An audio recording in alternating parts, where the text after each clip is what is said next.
Two things you have to do while you are visiting Sonargaon. Number 1. To visit Panam City.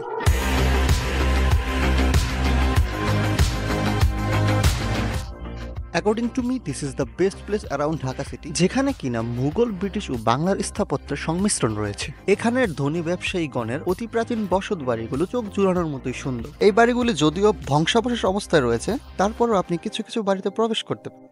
And trust me, it will be your best experience if you visit Sonargaon.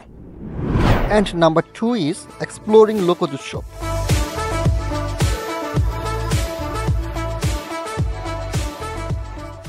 বছরের নির্দিষ্ট একটা সময়ে সোনারগাঁও জাদুঘর এলাকায় এই মেলার আয়োজন করা হয়, যেখানে আছে কর্মরত কারুশিল্প, বায়োস্কোপ, পুতুল নাচ এবং লোকসঙ্গীত হচ্ছে এর প্রধান আকর্ষণ। আধুনিকতার ছোঁয়ায় হারিয়ে যেতে বসা বাংলার ঐতিহ্যকে খুব কাছে থেকে দেখতে পারবেন এই সোনারগাঁও লোকোৎসব মেলায়। That's why you should visit Sonargaon at least once in your life.